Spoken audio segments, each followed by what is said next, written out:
I know that, but been when very- you got in the car that I night, know you I should have did. known. That should have been my first clue as to what my life was going to be like. Thank you, Jackie, and I love you. I love you most.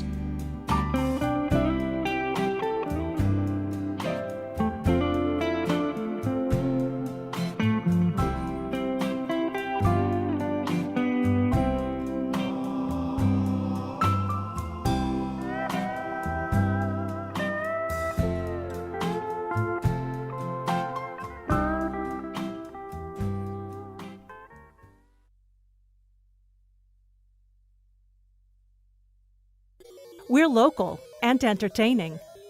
You're watching WLAE-TV, celebrating 40 years of New Orleans public.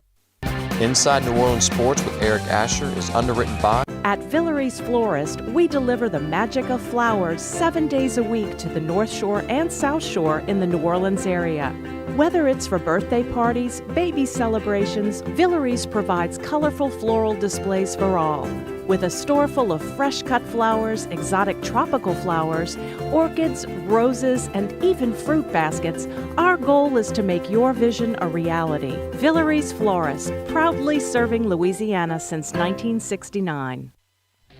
Dave Miette Insurance Agency. Auto, home, flood, business, 504-556-0809. Dave Miette, INSagency.com. C&C Drugs is a family-owned pharmacy that's been serving Southeast Louisiana for over 50 years. Whether you need help taking care of an elderly family member, a growing child, or even a pet, C&C provides patient-centered care for your entire family. C&C Drugs, large enough to serve you, small enough to know you. Locations in Mandeville and Araby.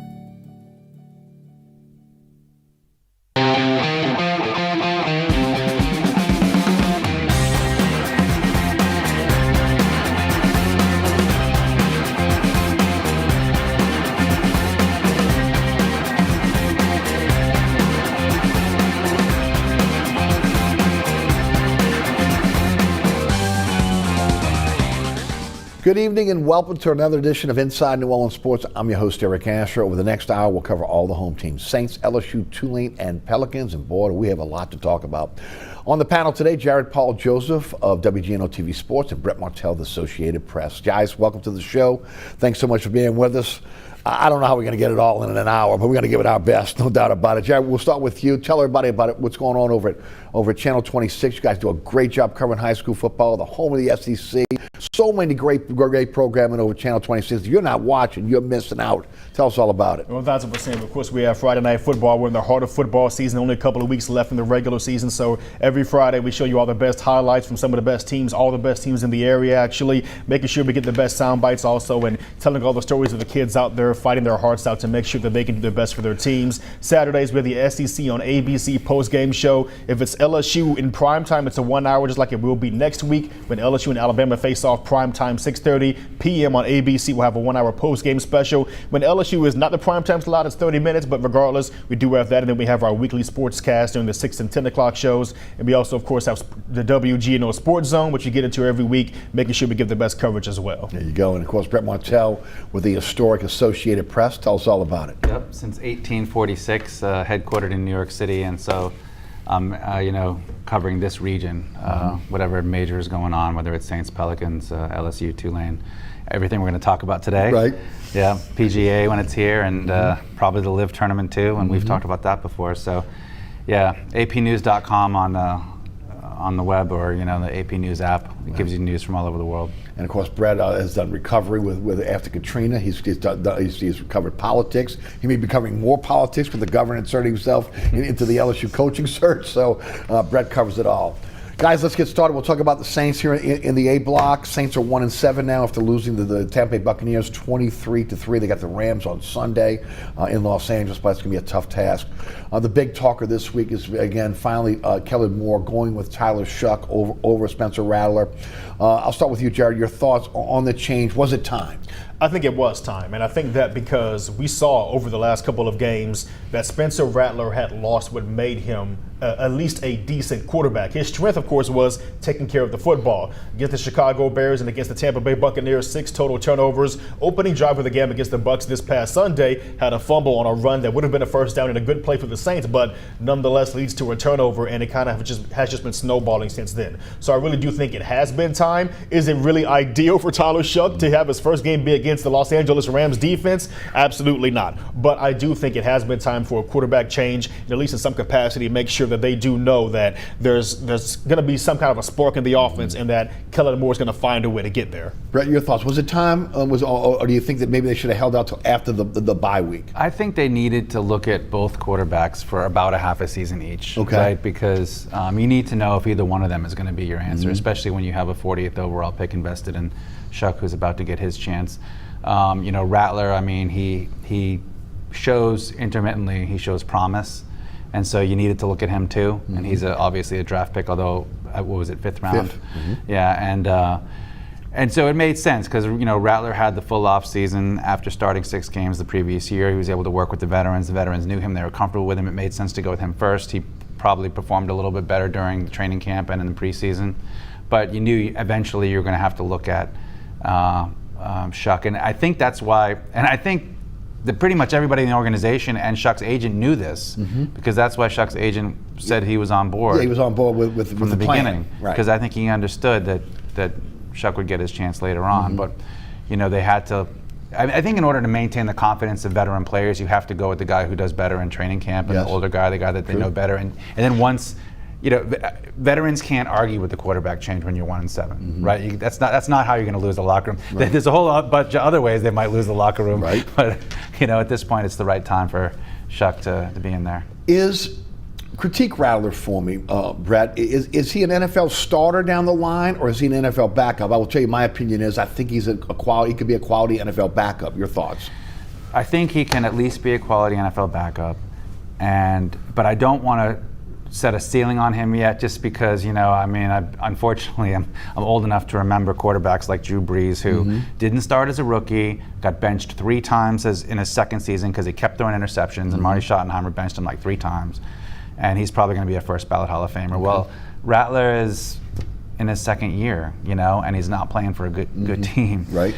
And so I think that he's a good athlete. He definitely has a very professional mentality about him. He handles himself as a true pro, and so I think that he's at least a quality backup. I just don't want to put a ceiling on him yet, but he hasn't shown himself to be better than that yet. How about you, Jack? I'm in agreement with it. There's a fine line here when it comes to what Spencer Rattler can do. Whenever you look at his record, only having 1 win in as many starts as he's had so far this year, and even in last year as well, those 6 starts in the 2024 campaign, you really can't peg on him because he had a tremendously underwhelmed offensive line. The entire interior was injured. Then when they finally get healthy, then his top 2 pass catchers, Rashid Shaheed and Chris Olave, they're out for the year. So he really doesn't have many options to pass to. He doesn't have much protection. Then you get into this year, and it's been a lot of close games that haven't really been able to finish out, whether it be by his fault or whether it be a lot of penalties, self-inflicted wounds, dropped passes, which we also saw once again this past Sunday. So I think he could be a quality backup, yes, but I'm not sure either if that's his ceiling, because he's shown promise to be able to make explosive plays, to be able to be clutch in the fourth quarter and still find a way to really get this team going whenever they need to. It's just been a lot of unfortunate happenstances that have caused this to happen to him. And I don't want to be negative toward Rattler, because again, I thought he gave everything he could for the team. But at the same time, when you look at the body of work from him, college into the pros, what we saw over the last 2 weeks was really more of Spencer Rattler that we saw during his college career. More of a gunslinger, trying to be able to make plays, where again he was more conservative in the beginning of the season, trying not to turn the ball over. I don't want to put a ceiling on him either, but I just think he's going to be an NFL backup in his career, unless he gets with a team that maybe, again, something happens as he grows as a pro. We'll see how it plays out. It's a good job anyway, isn't it? Oh, no, it's NFL back. It's an incredible job. It's an incredible job. Nobody feel bad for Spencer Right, it's an incredible job, believe me. And we go way back. For those, again, of my generation, Bobby Scott. You remember Bobby Scott with the Saints. All right, guys, I like you guys because both of you have seen every training camp practice. I'd like you to critique Kellen Moore over the first 8 games of the season. I think he's done a decent job, but I'm not sure that they've done enough with the offense and taking enough shot plays. Obviously, I'm on the field level, can't really see from the bird's eye view how many times they have a safety up the top, how many times they have 2 safety looks, but I feel like there hasn't been enough aggression in the play calling. I think he's gotten the right guys on there for the defensive staff. The offensive staff, they're still coming along with trying to make sure this offense can be complementary to the defense, but in regards to what he's done as a head coach, I think he's done probably as well as maybe expected. I don't think he would have taken this job knowing he may only have 1 win at the halfway point in the year if he didn't have some form of security and cushion, knowing he could fail early and succeed later. But I think that they've maybe been a little bit below what they could have been because there have been multiple games so far this year where they haven't finished and won when they've had the opportunities to do so. I'm curious to know exactly what his plan is, and it's hard for him to share that because he doesn't want to. Pro football is also a business, and he doesn't want to say, hey guys, I really don't care about wins or losses at all this season because I'm completely redoing this thing and I'm trying to experiment and see what works and see what doesn't, see what I want to keep and see what I want to get rid of. It's probably what he's thinking. Yes. Right? Is that he's going to kind of do a total overhaul. Right. But you can't say that, right? You got to say you're trying to win. That's and it's the frustrating part from as journalists who want to get to the truth. They're in a corporate world and they have to kind of use euphemisms. Sell tickets. They got to use euphemisms and stuff like that, and so that's, I would like to know more about really what his plan is before I can judge whether he's doing a good or bad job. But one thing I can say is, the players still seem to like him, and he's extremely organized. He clearly knows what he wants to do. And he's also a really nice guy. I don't know if that works for a coach. He's very complimentary of players who are even doing very poorly. Right. But I understand him being. His attitude is probably like, if you fail as an NFL player, it's not going to be because of what I said about you. It's going to be because you couldn't do it. Right. And I understand that too. My critique is that, and I agree with you. I just want to see the genius that we thought was going to be the offensive coordinator, head coach of this team on the offensive side. I'm not looking for the next Sean Payton, but I'm looking for that offense to be opened up and to be creative, and we haven't seen that.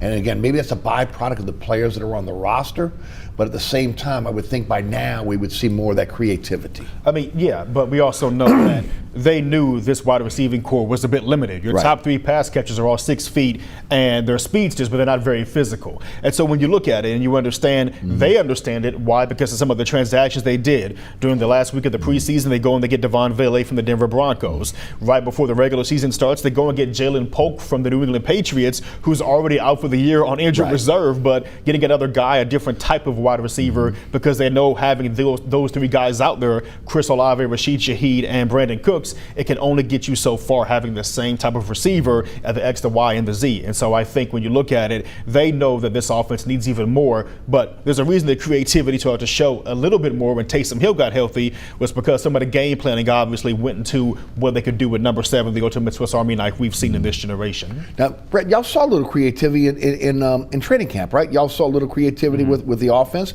Have you seen that carry over into the regular season? Maybe in Buffalo it didn't work very well. Yeah, that's right. So look, I think that creativity is something to me really that you save for a crucial moment of a meaningful game. But you don't want to skip steps, right? You want to just see first that like when you're rebuilding from the ground up, you want to see that your guys can do what they need to do, and the typical plays over and over and over again to give you that foundation of success. And so that's probably why we're not seeing a lot of that stuff, because it's counterproductive for him to even work on that right now, isn't it? You know what I mean? In Philadelphia, in Philadelphia, it can be the difference between like a playoff seeding or advancing in the playoffs, but right now. Well, I think we all, you're a golfer, I think we all believe that it's a mulligan year, right, for him. And I think that's why, again, the media has not come down hard. I think the fan base understands where they are right now. I mean, I don't think a fan base wants to be in a situation where, again, that they're staring at the first overall pick in the draft, but at the same time, they understand where the Saints are right now. The trading deadline is November the 4th. There's been a lot of talk about the possibility of the Saints being sellers at the deadline. I've talked about it on the radio show and this show. I think it's very difficult to be able to trade the old school veterans on this team. First of all, because they are leaders, but also the dead money they would leave behind.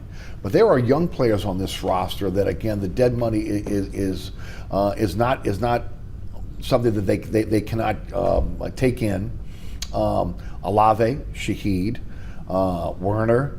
But the question is, do you give up on some of your young players to get draft picks to be able to pick more young players, or do you stay with those players and try to develop them? Thoughts? I think you really should consider trading some of these players, the younger players like a Chris Olave maybe, because you have so little draft capital in this upcoming draft, 4 or 5 picks in this upcoming draft. You need even more, regardless of where you end up with the draft position, you need more to continue to build this roster up. And maybe this past draft, they've had some of the building blocks to get a guy like Denny Stutzman, get Kelvin Banks Jr. in your top pick, 9th overall, get another guy in there like a Devin Neal. Maybe he'll be able to shine as he gets a bigger role due to the unfortunate injury that Kendre Miller suffers. So maybe those guys can slowly build into what you need them to be, but you still need to continue to add building blocks to what Kellen Moore wants this team to be. And love Chris Olave's ability whenever he's healthy, but that's been a little bit inconsistent as well. When Rashid Shaheed's a burner, maybe you keep one of those guys, but again, trying to adjust and get different wide receivers, get different playmakers in there is obviously one of the keys this team needs. Shaheed is an unrestricted free agent next year. The Saints would have to offer him a contract. Again, he could turn it down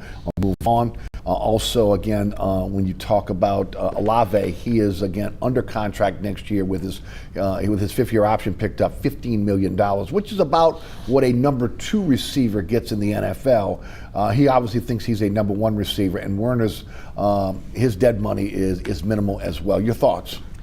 I think what they really need, I mean, ideally you hope that if you're a Saints fan that Kellen and Mickey have this similar synergy that Sean and Mickey had in terms of being able to understand the vision for the team and which players fit into it.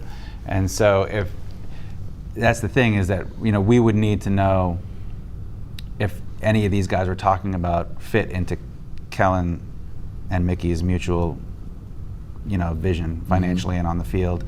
And if they do, then it's probably worth keeping them around. But if they don't, or if there's a gray area and you can get something decent for them, I mean, there's so many variables. It's like, what can you get for them?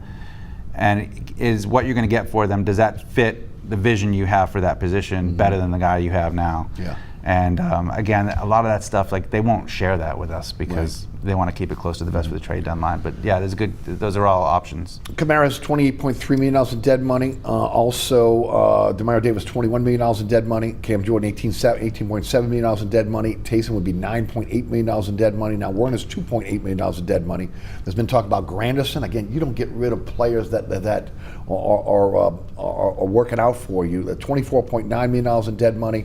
The Saints have $93 million in dead money as of right now this season, and then $87 million right now next season. So there's a little bit, it's not what it once was in terms of dead money. There's some wiggle room here. My deal with Olave is he's not a number 1 receiver in my opinion. I think he wants number 1 receiver money.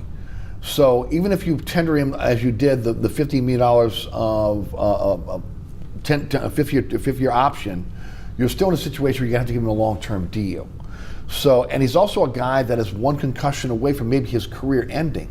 So is it smarter now to move off of him, maybe again invest in Shaheed, or go out and get another receiver either in free agency next year, or draft that receiver, and maybe try to get those draft picks? I agree with you. They need picks. The question is, again, how do you go about getting those picks? And I do think it just boils down to trading the assets that you do have right now, because we do know they have quality pieces. Alvin Kamara's already said it. You trade me, I'm going to sip some pina colada. So he's not going anywhere. Right. But I think with a guy like a Chris Olave, maybe a guy like a Pete Werner, some of the less expensive people that you could get rid of without going back into the depths of cap hell they've had to deal with before, I think that may be the most viable option for them, simply because you need more draft capital. You need more guys in there. And there was not a determination to get a wide receiver in this past draft, even though there were about 9 of them taken in the final 2 rounds. And so the fact that you don't go get that in the NFL draft, you give up 2 picks to go get Devon WLAE, clearly you want to get different receivers in the room, and you just didn't do that in the NFL draft. Thoughts? I just don't know what the market is for Olave because of the things you said, which is that hasn't played like a number one and he's had a concussion history.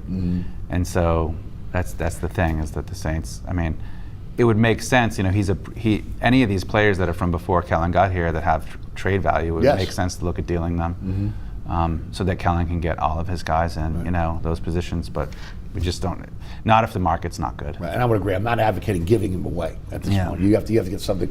You have to get a quality player, or again, in this case, draft picks just back for him. All right, Saints take on the Rams on Sunday.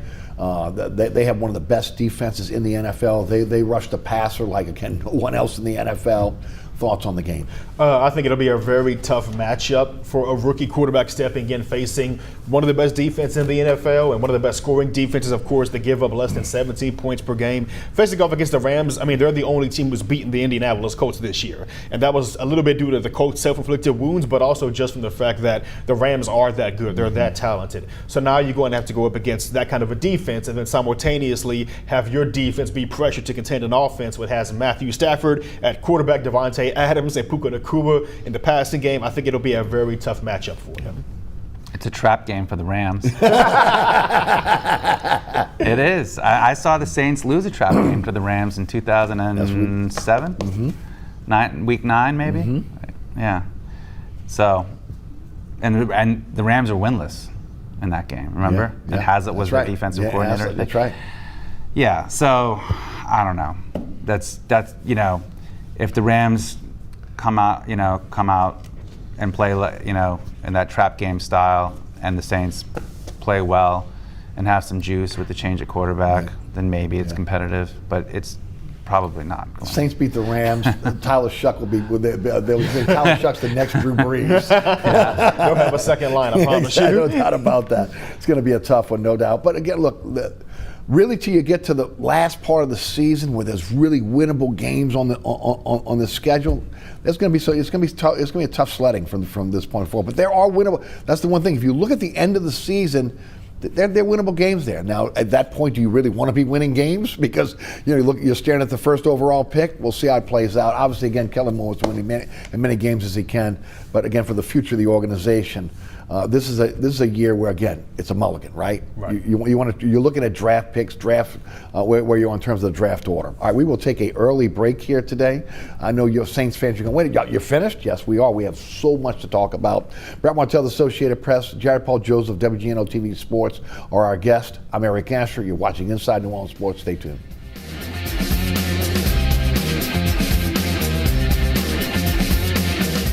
Located at 3701 Iberville Street in Mid-City is Katie's Restaurant and Bar. Open 7 days a week, Katie's offers daily specials for lunch, dinner, and Sunday brunch. Serving New Orleans cuisine such as fried shrimp platters, grilled redfish, and a fully stocked bar. And don't forget about our expanded event seating and local entertainment. Featured on the Best of Food Network's diners, drive-ins, and dives, Katie's Restaurant and Bar. Burkhart's Air Conditioning, Heating, and Refrigeration has been family-owned and operated since 1989. Burkhart has energy-efficient solutions and offers brands such as Mitsubishi ductless AC units and Amana, the only manufacturer with a lifetime unit replacement warranty. Burkhart's offers maintenance bundle packages that include servicing your AC, generator, and tankless water heater. For more information on the services Burkhart's provides, visit acpromise.com. Burkhart's Air Conditioning, Heating, and Refrigeration, providing comfort for life. Welcome back to Inside New Orleans Sports. I'm your host, Eric Asher. Brett Martel, Associated Press, and also Jared Paul Joseph, WGNO-TV Sports, are our guest. Oh, we're going to LSU. What a soap opera LSU has turned into. They lose to A&M 49-25 on Saturday. They're 5-3. They're 2-3 in the SEC. They're out of the top 25. They had 11 votes in the AP. They're 32nd there. 19 votes in the coaches poll. They're 31st there. It's a long way from being in the top 10.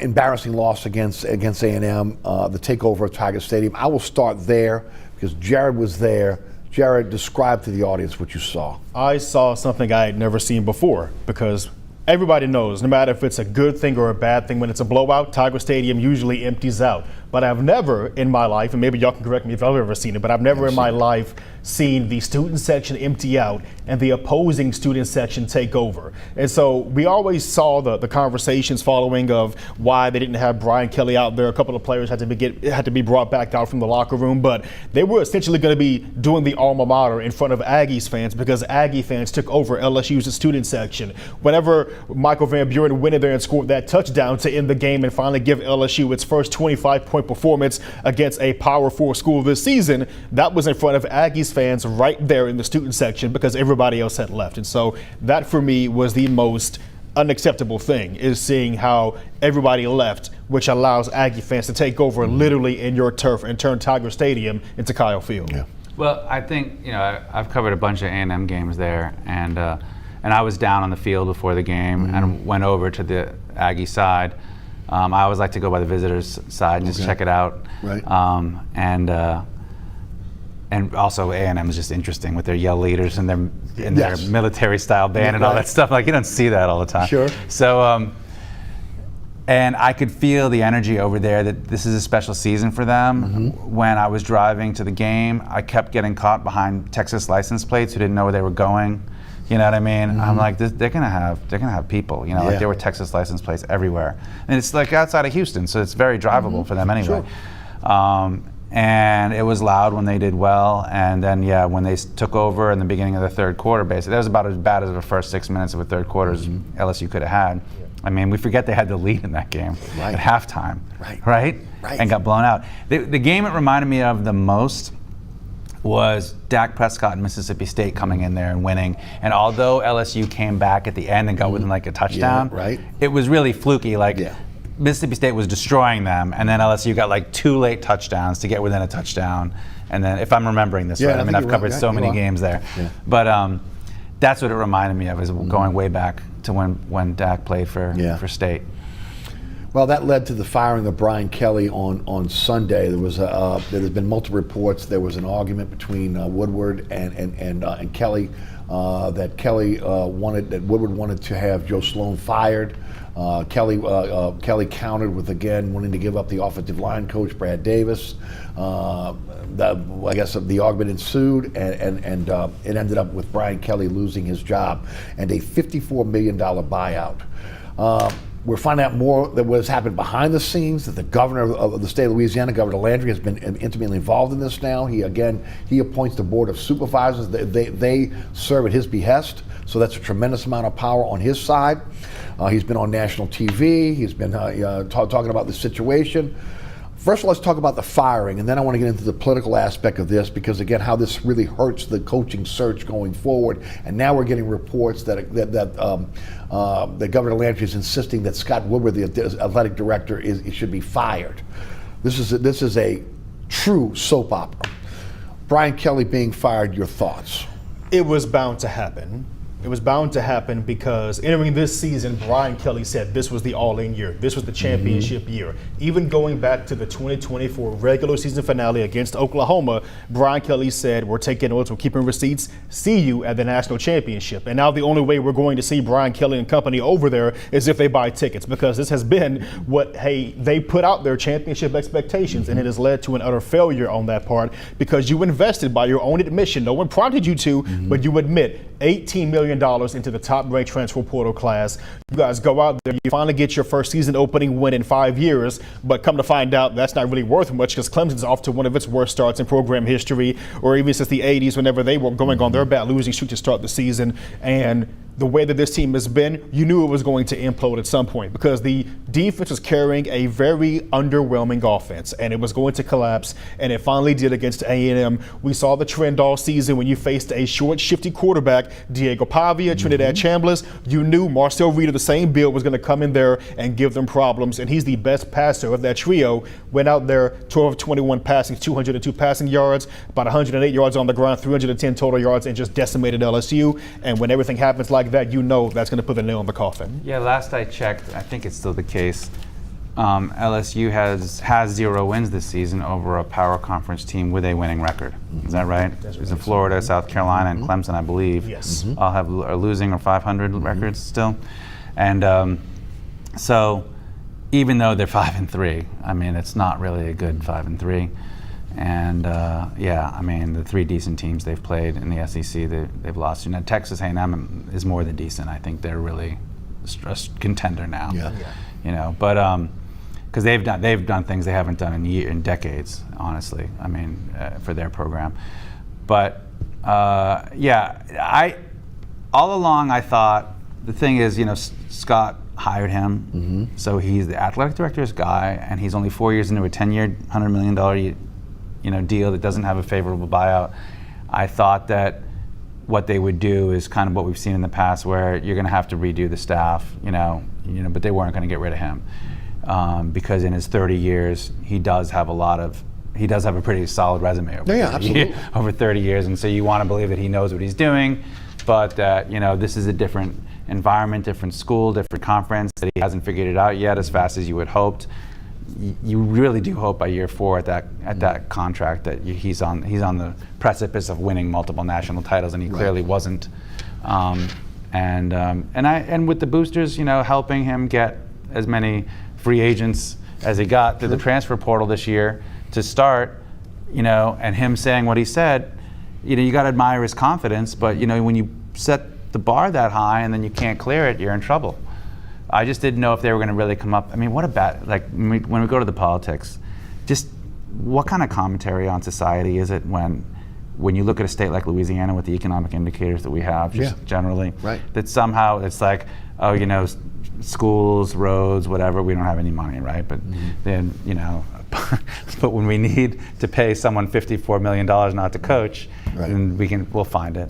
Well, but again, that's from private sources. Right, but still. And that's the thing that's being skewed. But that's what I'm saying. I'm not saying it's a sad commentary on the state. I'm saying it's a sad commentary on society. Oh, of course. Because if you have $50 million to pay someone not to coach. Right, you could put that into roads and you could just do something that would improve. Philanthropic, that would, raise the quality of life in the state. Or at least in your community, So, to me, things changed under his watch. Because I talked about him on this show and my radio show being a foundation builder. And when he came in, he was, and really compared it to Nick Saban coming into LSU. And I thought that he would be a guy that could build a foundation, especially, again, the way that Orgeron left the program in shambles with 39 scholarship players and the way he had to build it from the ground up. But things changed. When college athletics changed with unlimited transfer portal and NIL, and he was slow to get on board, like a lot of old school coaches were or have. Look, Nick Saban, maybe the greatest coach in the history of college football, walks away because he doesn't want to deal with that. And I think he was slow to get on board, and I think that hurt him. And then, of course, his proclamation at the beginning of the season. Also, again, reports that he was rather aloof with his players, a CEO type.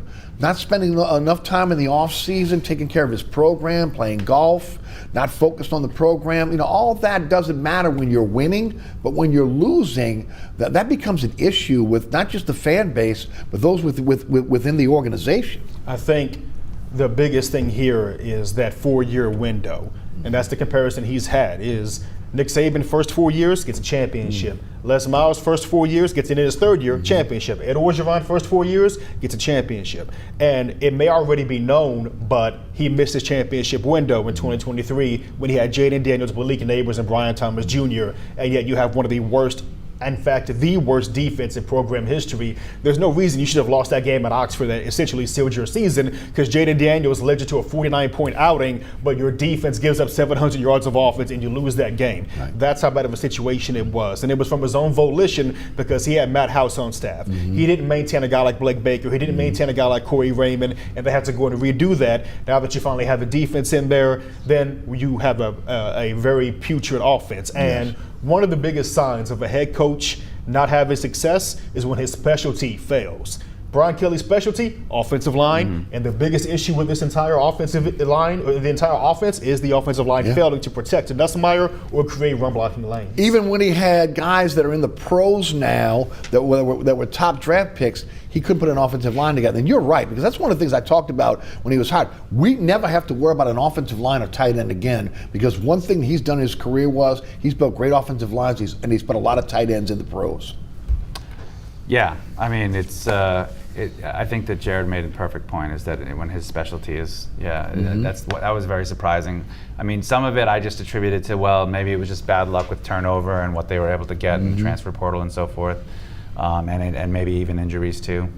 The offensive line requires a good bit of chemistry, and you kind of kept waiting and kind of thinking, well, Brian's going to figure this out, and they just hadn't figured it out yet. So. And it's been compounded, I think, by the fact that the quarterback doesn't seem like exactly himself. Right, and I would agree. An incomplete team is part of it. His selection of his coordinators have really hurt him. So there's a lot of things when you start looking at the tally on why he was fired, on why that happened. Look, I did not think, and I'm sure you guys as well, that they were going to eat $54 million. Now, again, that comes from private donors. There's at least 2 private donors out there that are supposed to be picking up the tab for that, which leads me to the governor. And again, his inserting himself into this and meddling. The frustrating thing for me is that I'm not making this a political show. I don't talk politics anymore, okay? But let me say this. We have so many problems, inherent problems in this state right now. I mean, again, I can just throw out 2: economic development and out-migration of our young, okay? And that is what you should be concentrating on, and not whether, again, Scott Woodward is doing his job or what the $51 million buyout is, nor, again, what LSU football is doing or LSU athletics.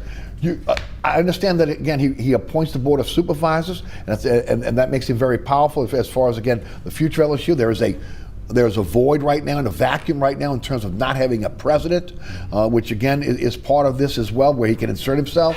But this is just not a good look for the state of Louisiana, nor is it a good look for LSU, and it could hurt them in the process of finding their next coach. Guys? I think I'm going to use the political word filibuster here for what I'm about to discuss. And I think we need to keep Jeff Landry away from any microphone and off of any social media when it comes to LSU athletics right now. Because the report coming out about him wanting athletics director Scott Woodward gone probably is on point and is completely off base at the same time. Why? On point because that's what he wants to do. He wants Scott Woodward gone. And it's off base because we are forgetting this is the athletics director who brought in Kim Mulkey, second year, first championship in women's basketball history at LSU. Brought in Jay Johnson, 2 championships in 4 years, 2 in the last 3, fastest coach to do that in college baseball history. Maintained Jay Clark as the gymnastics coach, first championship in program history. Brought in the most qualified guy for the position at head football coach. His failures do not fall on Scott Woodward, and yet the connection he's tried to make as well when it comes to the buyout from both Brian Kelly and Jimbo Fisher, that wasn't on Scott Woodward. Scott Woodward is only partly responsible because he hired Jimbo initially. But whenever he departed A&M to go to LSU, the ensuing athletics director, Ross Bjork, who is now currently the AD at Ohio State, he brought in that extension for Jimbo Fisher in 2021, which was a 10-year extension of $95 million fully guaranteed, which then that was in 2021. They fired him in 2023, which triggered the $77 million buyout. So all that to say, it is completely off base to do what you have been doing and destroying this head coaching search and this inevitable athletics director search, because who was going to want this job when it's that heavy of a burden politically? And I think Jeff Landry has done maybe not irreparable damage, but it's going to take a while for all the dust to settle in the middle of this entire dust storm when we're feeling like we're in the middle of the Sahara Desert. Right. Brett, you and I both covered politics in the state. Your thoughts? Well, my thoughts are that whether you like Jeff or not, I'm not saying this is good or bad. I'll let people decide on their own. But to me, I would make the analogy that Jeff Landry's Baton Rouge is very similar to Donald Trump's Washington. I would agree. If he doesn't think you're one of his guys, he wants you out. And I know that there is a philosophy in government that if everyone is not pulling in the same direction and on the same page all the time, it's not going to be as efficient. There's another philosophy that democracies are messy, but they're better than the alternative. You know? So he's more in the Huey Long style, I guess. Landry is. And it's pretty evident if you look at the past history of LSU presidents on the academic side, they try to pull talent from anywhere in the country they can find, someone with just a very impressive resume in academia, could be from anywhere in the country. It looks like Jeff is leaning towards Matt Lee, right? No, it's from Louisiana Lafayette. No, it's McNeese. McNeese, that's right. McNeese, Yeah. McNeese president, right? Yeah, and his name eludes me for the Right. moment. But so he's gonna get his guy in charge of LSU. Mm-hmm. He doesn't have the whole board yet because they're appointed by the governor to 6-year staggered terms. Right. But he has about half of it right now. Mm-hmm. I think I counted that he has about 9 out of 18 right now, and then there's 4 more that come up for reappointment in 2026, which is next year. Mm-hmm. So the writing's on the wall there anyway. Yeah, and look, I'm not, there's a lot of coaches that might want to have nothing to do with that, but there might be other coaches that say, well, I'm betting on me, and that's LSU. Mm-hmm. And if they want to do an incentive, based contract instead of one with long-term guarantees, I'll take the incentives and I'll go to LSU and I'm going to win, and I'm going to be a legend and make lots of money. Right. That's not what agents want, Right. but we'll see. The McNeese president is Wade Rouse. Is that what it is? Yeah, I think Wade maybe Rouse, that's yeah, right. yeah. Thanks to our crack director on that one. All right, Scott Woodward, your thoughts there? Yeah, I just think that he's done everything. That Jarrett said is on point. He's a Louisiana guy, LSU guy. This again, it gets back to, I think, politics to some extent, because it definitely does. I went, look, when Scott was hired, Mm-hmm. they had a party to welcome him in New Orleans. The party was at James Carville's house. Mm-hmm. Now his wife is Mary Matlin, and you could always argue that, hey, Right. it was a centrist, Right. it was a centrist location. Sure, right. The woman of the house is a Republican. Mm-hmm. So, he's believed to be close to Carville, and everyone knows that Carville is a Democratic pundit now and former, White House advisor under Clinton, and is very critical of Donald Trump. Mm-hmm. And Jeff Landry sees anyone who's critical of Donald Trump as an enemy of the state, basically. Right. That's why he said he mentioned yesterday, I think, or earlier this week, that he mentioned that he would rather have Donald Trump name the next head coach of LSU than Scott Woodward. So yeah, look, I think reports are going to trickle out that Landry called for Woodward to be fired. I think everybody already understood that. Right. Especially after he made his comments that Woodward wasn't going to be hiring the next coach. The question is whether he can actually get him fired. And there could be a legal battle. Right. Well, the other part is, again, what Jared so eloquently put out on the program. He shouldn't be fired. He's been a successful athletic director. Again, just because the football coach failed, the football coach fails. Coaches fail all the time. But when you look at the resume and what he has done for LSU, he's bringing championships to LSU. So why throw the baby out with the bathwater here? Right. And the biggest concern is what you also alluded to about the incentive-based contracts that Landry alluded to. How many people really want to do that? And that's the biggest concern here in today's college, that's not going to work. Right. If you want another proven guy, and I'm not saying maybe make it a James Franklin, because that would be kind of like a wash and repeat kind of thing. But if you want someone who's top tier, that's usually the number at this point. To come to LSU, which is supposed to be one of the best jobs in all of college football, where it's a hotbed for recruiting and a desirable place to play and to win, that's usually your number, is having to get that $100 million cash out there. And again, no taxpayers are paying for this. No. Because the $54 million buyout is fully funded by the boosters and private donors. And we also have to remember that the Tiger Athletic Foundation is a separate entity from the Louisiana State University academic fundings. So we need to know that none of this is going to be costing taxpayers. But at the same time, how many people of quality are really going to be proven guys who can come in here, understand Louisiana, because that was Brian Kelly's biggest failing, is not understanding the commitment and the work necessary to connect to Louisiana, connect to LSU. There's a reason everybody is still on board and still connected in their commitments, even having a guy from La Tech, a wideout flip from La Tech to LSU. That's because they have guys like Frank Wilson still there. Yeah, I would agree. We're going to get to Frank Wilson in a minute. I would also add, for those that don't know, the LSU athletic program is self-sufficient. They're not taking any money from the university. In fact, giving money to the university. Again, the athletic program makes so much money. And why do they make so much money? The football program. The football program drives it all. All right, let's talk about Frank Wilson.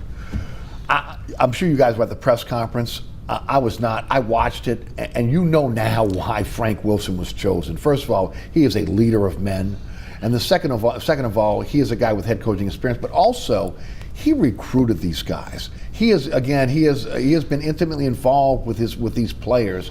Again, from high school to their time at LSU. To me, he was the only choice. He was, and I think one of the biggest examples, and I know the name itself is hot because of recency when it comes to reporting on it, but Kyron Lacey's father coming out and talking about how Frank sat down with them and shared emotions with them. And I don't say that to slight Brian Kelly. I say this to praise Frank Wilson, because Frank Wilson, above all else, knows Louisiana, and even more so knows how to be a man who connects with these young men and these children that he's molding into young men. Yes. There's a reason, as he said, he left being a head coach on the opposite side of the state of McNeese to come and be an assistant at LSU, because he loves LSU. He loves this state. He loves New Orleans. He loves Baton Rouge. He loves seeing LSU succeed. And there's still stabilization within the program, within the recruiting, because he's still there and because he is an integral centerpiece in LSU success, both right now and in the past, even during the Les Miles era. Yeah. Thoughts? Yeah, I agree with everything. I mean, he's the right guy to take over at this point in the season. Whether he's the right guy long term is debatable. I mean, his only head coaching job, you know, at the Division I FBS level was UTSA, where he didn't do well, and then the very next guy that came in did great.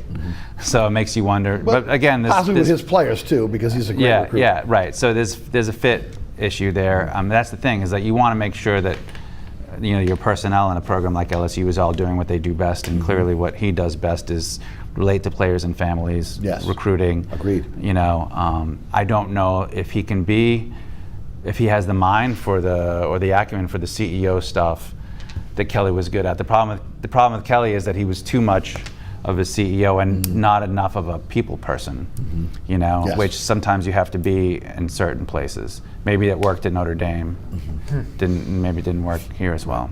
All right, guys, to me, drop dead date is December 1st. You've got to have a coach in place December 1st, and that's going to be difficult if you're looking for a coach that's in the college football playoff. You've got to worry about NIL. You got to worry about your current players on your roster. You got to worry about your 2026 class, and then you got to worry about the transfer portal, which opens up on January the 2nd. So again, you need a coach in place as quickly as possible.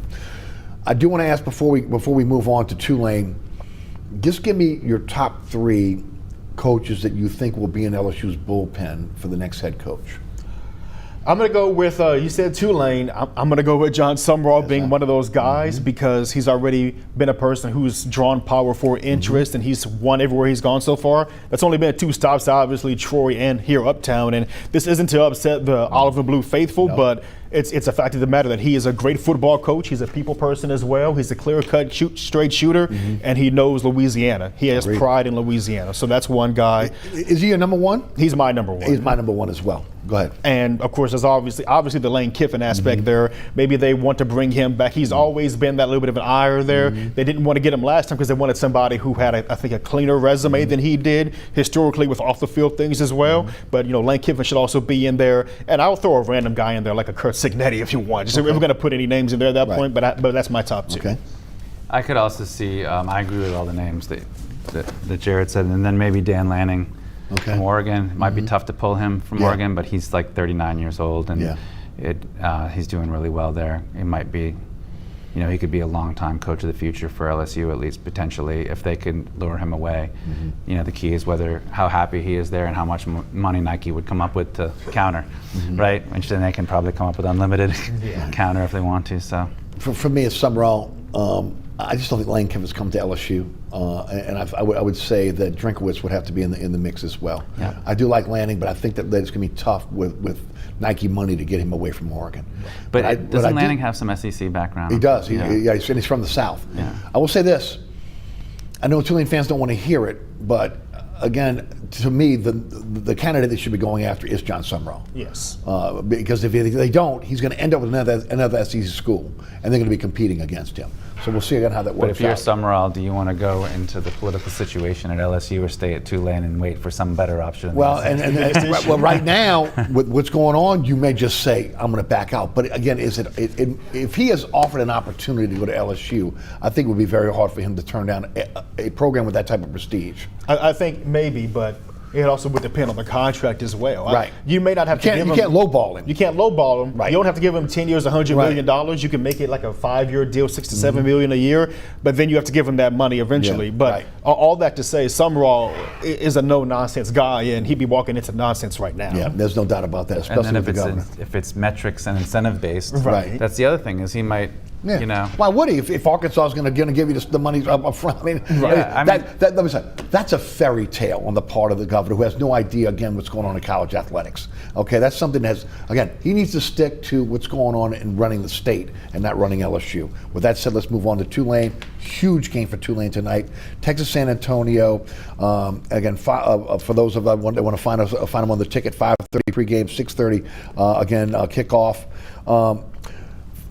Texas San Antonio, 23 wins in a row at home. Yeah. This is a tough task. This is going to be the culmination, honestly, of the coaching job Summerall has done this year.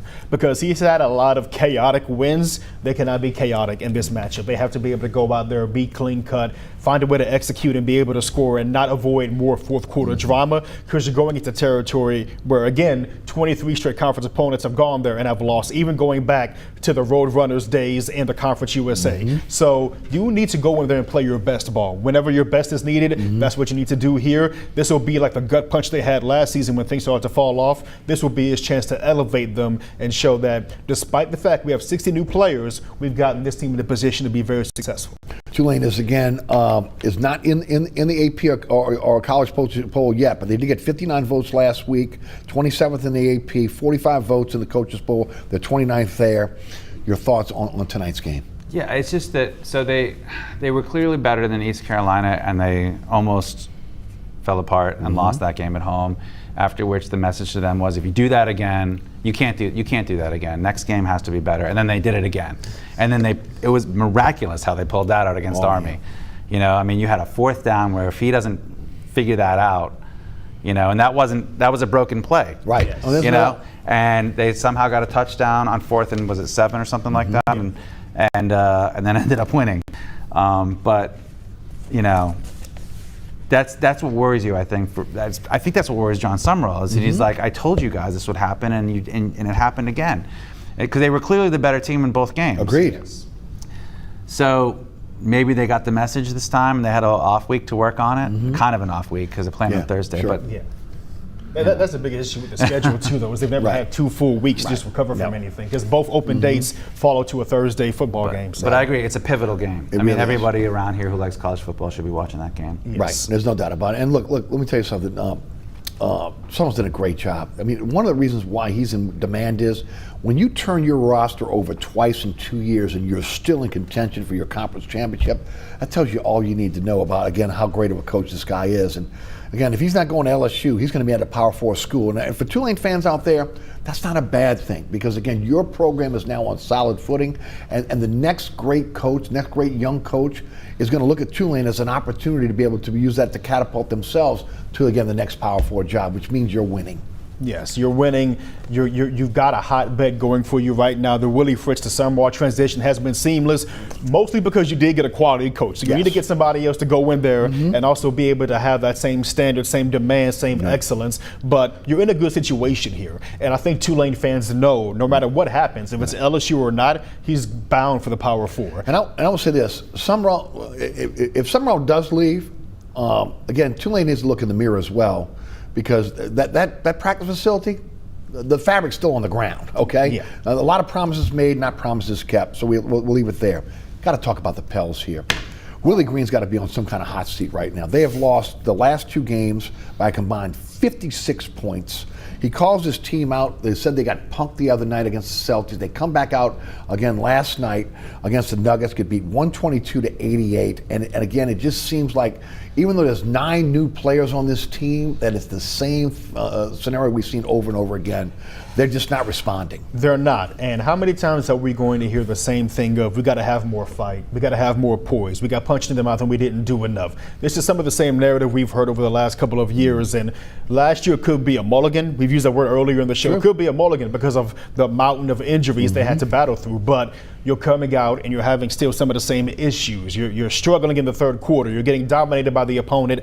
And you may be great with points in the paint when Williamson is playing, but that's a big win because Zion still needs to have his own minutes a little bit staggered and measured to keep him healthy at this point. And so there's already reports that they're having intensive and extensive conversations about his job security's future because of the bad start they've had so far this year. And Joe Dumars, you helped put this team together. So this isn't the coach you brought in, and he's already going to be in a testing year, and it may already start to be up for him. Brett, 148, 183 is his record as a head coach with the Pelicans, 2-8 in the playoffs. In any other NBA city, he's the former coach of the Pelicans. Yeah, I mean, he's very well liked, obviously, by we Gail all and love everything. him. Yes. And he had a really encouraging start to his coaching career here. However, how many rebounds did Zion have in that most recent loss? I think he had I want to say at 9. one point, the first against the Celtics, he had 9. I didn't look at the box score, but last night he didn't have a lot. He had less than 5 for Right, sure. he had one point, he had 1 rebound. Yeah. So it may, when a guy like Zion only has like 1 rebound or no rebounds, it makes you wonder if he needs a different voice in his ear as a coach. And he didn't play against the Celtics, right? Because no, he did not. No, it was the game before he had 9. Yeah, he played against Celtics because his foot was hurting, and Jaylen Brown did play with a hamstring injury. Yes, he did. And scored 15 points. So, which made you think, I don't know. Nobody wants to advocate for the firing of a coach. No. But at some point, something's got to change. Yes. And I don't know if Borrego's the answer or anybody on that roster, on that coaching staff is the answer. But again, and then maybe you want to give him a little more time because there's 9 new players on the team, but even the 9 new players are not responding. And then you don't have Looney and you don't have Murray yet, so you don't have a complete team, so you give him a little more time.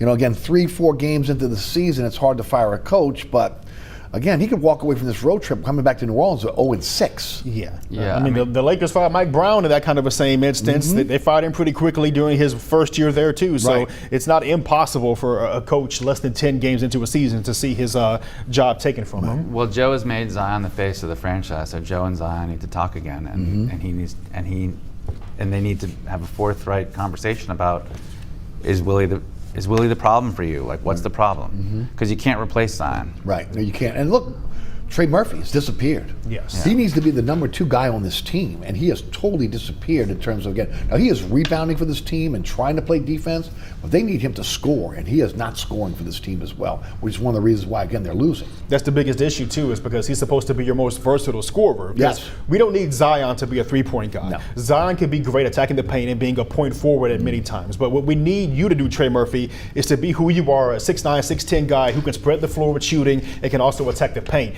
and you haven't been producing enough of that for this team to have any form of elevation. Biggest problem is on the defensive end. The transition defense, again, losing your man, again, in the half-court defense. The defense rotations are slow.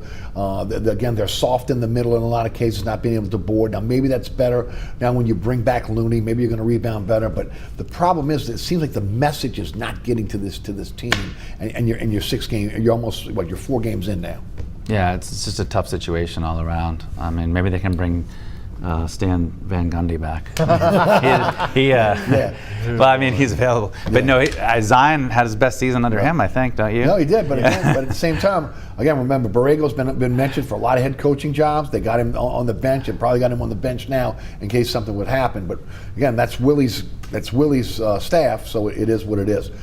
Jared, Brett, thanks so much for joining us here on the program. Fantastic job breaking it down for us today. All right, remember, there's a QR code on your screen that will take you to the WLAE-TV YouTube channel and also to my website. I say it every week, we are so blessed. So many ways for you to catch our program. WLAE-TV, WLAE-TV2, Pelican Sports Network, again, WLAE-TV's YouTube channel. You can also check out the show on all of my social media platforms as well. Again, set your DVR, you'll never miss the program. You catch me on the radio, 106.7 The Ticket. That's weekdays 4 to 6. You can listen live at ericasher.com. Also, the 106.7 The Ticket's website. We have an app, 106.7 The Ticket app. You can download iHeartRadio app, TuneIn Radio app, and the digital platforms to take the show or the station with you everywhere. I want to thank the underwriters who make our show possible. Please support our underwriters. Each one of those underwriters, we appreciate you so much. Again, thank you for your support of our program. And of course, special thanks to the folks here at WLAE-TV who do a fantastic job producing our program. Ron Yeager, Jim Dotson, Alex Chacon, and I say it every week because he is the best director on the planet, William Hill. For Jared, Paul, Joseph, for Brett Martel, I'm Eric Asher. Thanks so much for tuning in. Have a great Halloween, and we'll see you next week for another edition of Inside New Orleans Sports. Mike Detillier will be with us, so stay tuned for that.